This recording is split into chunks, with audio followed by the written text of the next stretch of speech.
arts can help people, well, it can be very fulfilling if it's something that gives them happiness and peace, joy, just as a way to express yourself, as a way to connect people to each other and communicate. People paint for lots of different reasons. And I mostly paint landscapes and nature-inspired artwork. I've always loved nature. It's something that's always appealed to me. I like to focus on skies, land, sea, ocean, water, things like that, things I find very peaceful or beautiful. And, I've tried different mediums over the years, but I really fell in love with soft pastels, which is sort of like a colored chalk, sort of dusty, but, I'm not using a brush or water. This just very immediate that you can just pick up a pastel and go paint. Stephanie is a member of Studio Montclair Incorporated, a nonprofit organization that exhibits professional artists and others interested in art. Its mission is to promote culture and education in the visual arts while offering lectures and educational programs. I think Studio Montclair is a real helpful organization for its artists to help connect them. Being an artist can be very solitary. You're on your own. You're making decisions about your art and where to exhibit, how to market your work. Want to learn about the different things you do. And Studio Montclair provides a lot of information and opportunities for artists to get together, whether at receptions or social events. So I think it's a real helpful organization for the community. Studio Montclair really is great at helping artists to see how a professional artist works. You go through the process, hanging a show, exhibiting, meeting other artists, seeing what they're doing, networking. It provides professional artists with exposure. We promote them, we have receptions for them, and it's really, we really try to show artists in the very best light to the community. Our library shows, I say, are the best ways that we do that. Bringing curators to look at the work, to bring these theme shows that are very interesting. I wanted to work with Studio Montclair because I found them to be a vital group of artists interested in promoting arts in our area, with a lot of opportunities for its different members, and I wanted to be part of that exciting experience. The exhibit here at the library is, in November, is traditionally what we call a portfolio series, where the work, we choose fewer artists to be shown, but we show more of their work. The idea being that this way you can see a body of work from each artist.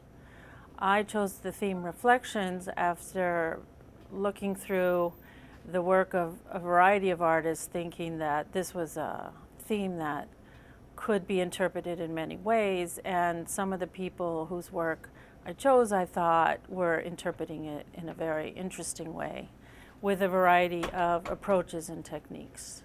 Similar to Lisa, who thinks understanding art is the ultimate self-realization and pleasure, artist Janet Boltax says art is a big part of her life as it influences the way she looks at the world. How does art affect my life? I feel like, apart from my family, it's the most important thing. I really identify myself as an artist. I guess that's my major identity, and I've been drawing since I was a little kid, and I was always, I always had a pretty obvious talent. Some of my work shows that I have a dark side, that I know I'm very cheerful, pretty cheerful on the surface, but I also have some demons, and I think you can see that in some of my artwork, maybe not the portraits, but I also have a fair amount of energy, and I think you can see that in my brushstrokes. They're very energetic, and I love the texture of paint. That's pretty obvious. And I also tend to like bright color. I tend to like bright colors, and I think that's apparent in many of my paintings as well. That the flesh in the people that I paint has a lot of color in it.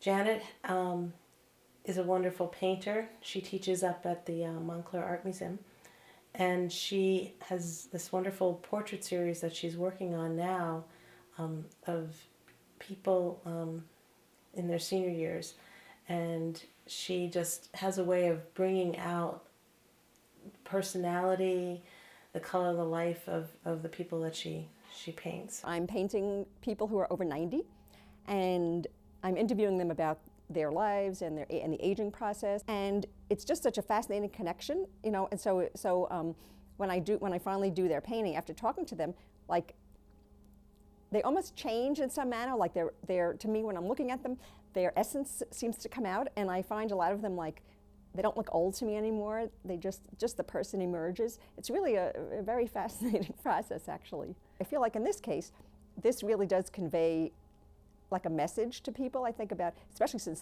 the baby boomer generation is really aging, and so there's going to be so many older people, that I think it will convey a feeling of the depth of the life that these people lived, and how, you know, some of them are still really attractive in certain ways. I mean, some of these people are fascinating. At the same time, there's such a richness to their lives.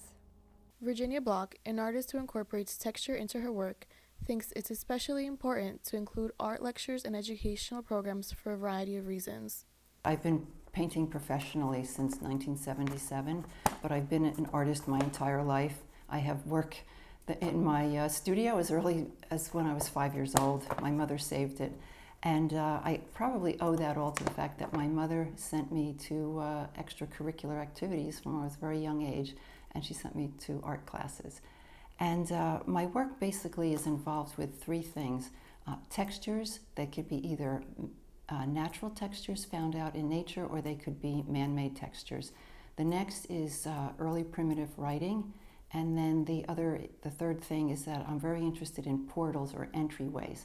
So I try to combine that in my work, and I've developed a way of casting a raised texture onto the surface using acrylic mediums. And then I incorporate collage into my work, and a lot of times found objects. So I'm always collecting things, and they find their way into my work. A lot of it is indescribable, what I'm aiming for, but when it comes out on the canvas, I know it's right. You want to really have each stroke mean something, and so I really think before I put down a stroke, or you know, analyze it. I try not to just paint. Like, I paint with my whole being, my mind, and then I guess the mind and the emotional aspect too. So anyway, the more you do that, as long as it interests you, then you will automatically become better and better, I think. So that's what I'm hoping to just, you know, grow as a painter in that way. And I've done it for a really long time, and I never get tired of it. Sometimes it's just fun. It's just wonderful fun to explore different mediums and so forth. It's a whole world. It's like a whole world unto itself, and it's, you know, fantastic.